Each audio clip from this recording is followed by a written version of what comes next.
Bismillaahi Raxmaani Raxiim. Halkani waa Sahan Academy, hoyga barashada aqoonta iyo xirfadaha. Weli waxaan ku guda jirnaa qaybihii markaasi ku saabsanaa research methodology. Muuqaalkan waxaan uga hadlaynaa how to write chapter 1 background of the study step by step.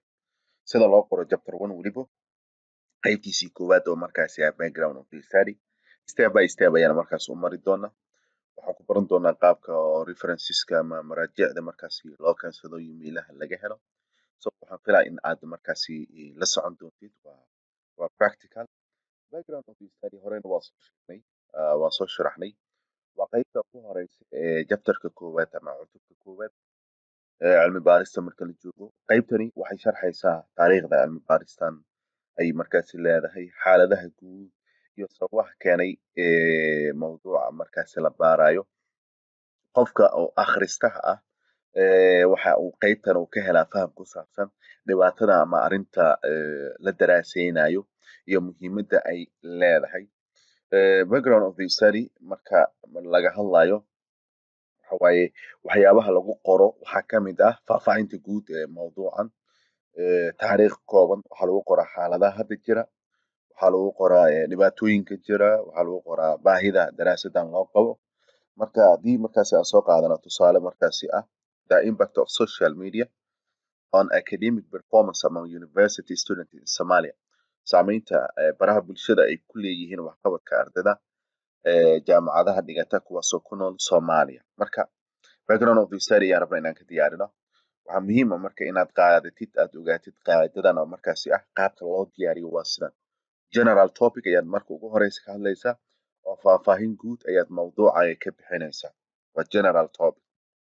Marka aad general topic ama faahfaahin guud mawduucaaga aad ka bixiso waxaa ku xigo general context oo markaasi ah taariikhaad galaysaa oo adduunka taariikhdan ama taariikh mawduucaaga muxuu yahay.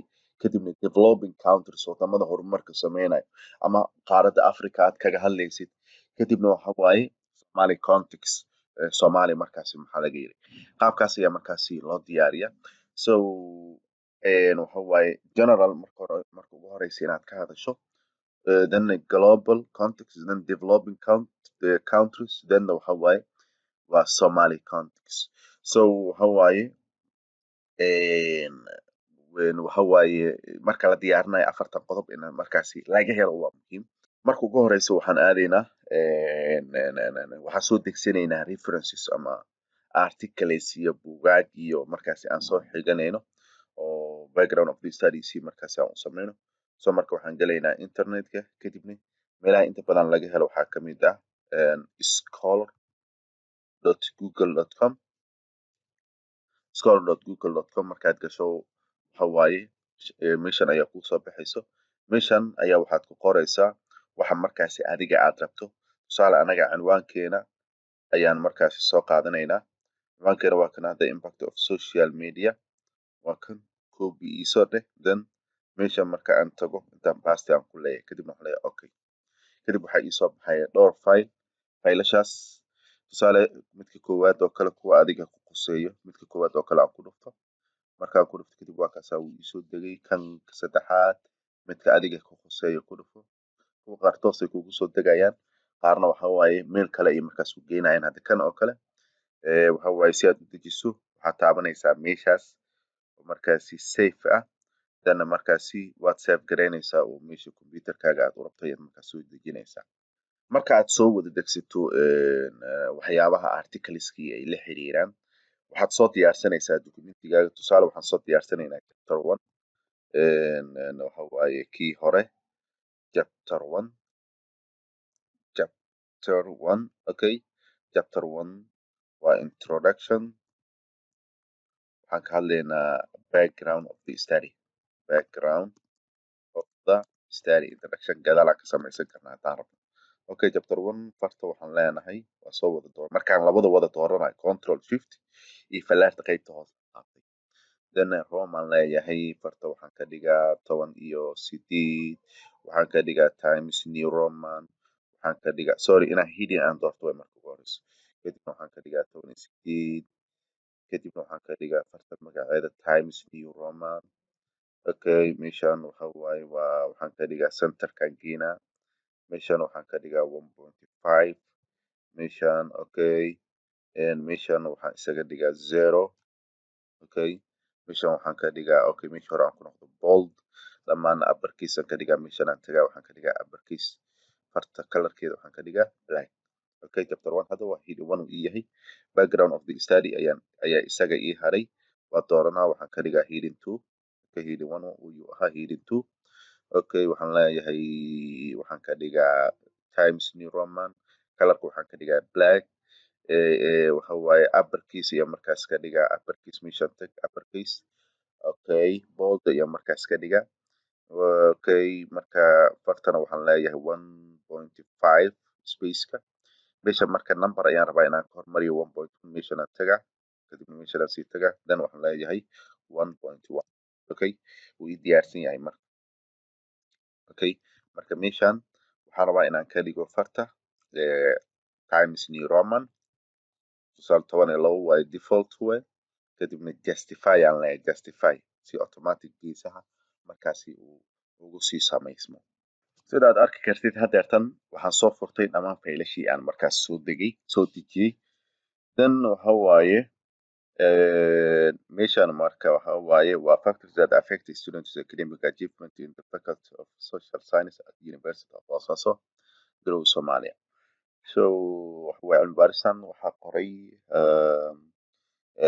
waxa waaye Ahmed Hussein Sulaiman so open journal of social science ayaa markaas lagu daabacay scientific research publication okay marka waxaad samaynaysaa indho-indhayn markaad indho-indhayn samayso kadib waxa waaye wax baad kala soo baxaysaa markaad waxa cilmi baaristan waxay xambaarsan tahay ayaad kala soo baxaysaa markaad kala soo baxdo kadib ayaa waxaad samaynaysaa waad ku qoraysaa adoo u horumarinayo qaabkii markaasi aan soo sheegnay oo waxa waaye general in aad ka fiiriso then globally qaabkaas aad u habayso marka qaybtii ayaan ku noqonaa marka aniga hadda waxa waaye waa soo mutaalaceeyey waxa ii soo baxday qaybtan yani intaan ayaan kala soo baxay farta marka waxaan ka dhigaa waa Times New Roman okay 12 waxaan ka dhigaa justify wayba tahaybo waxaan ka dhigaa 1.5 okay marka qaybtan aan kala soo baxay faylkii hadda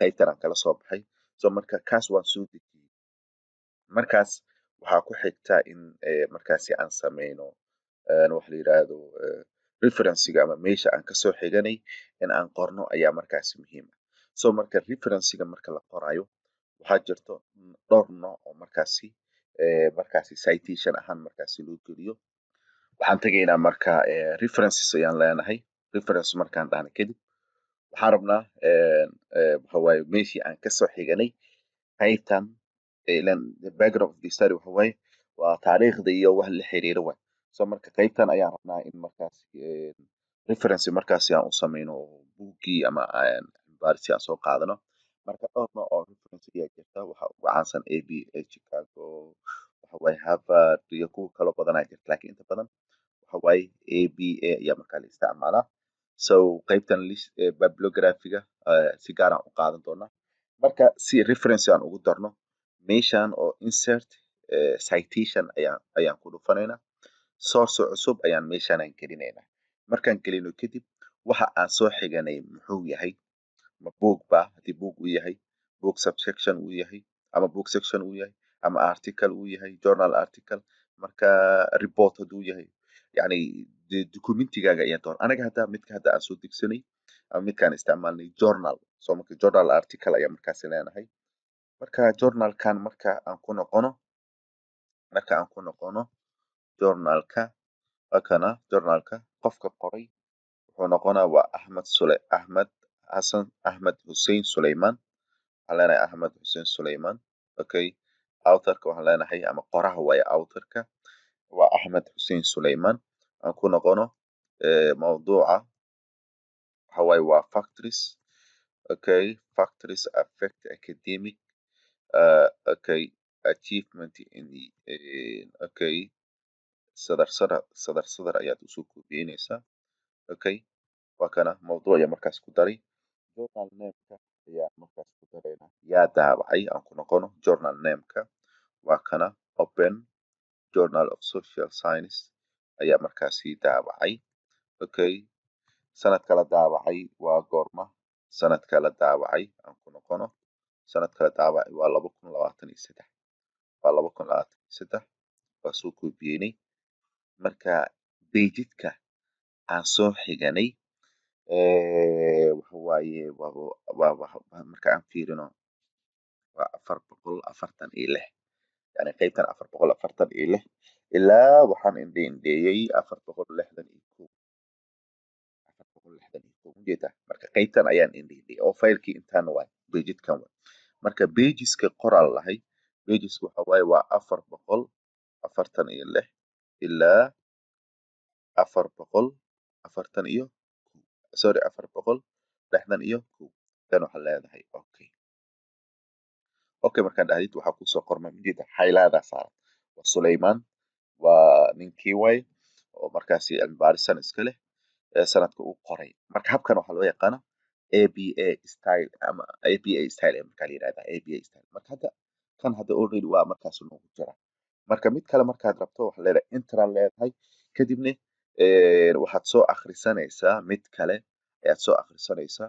Tusaale midkan oo kale ayaan markaas indhaha marinaynaa aan akhrino.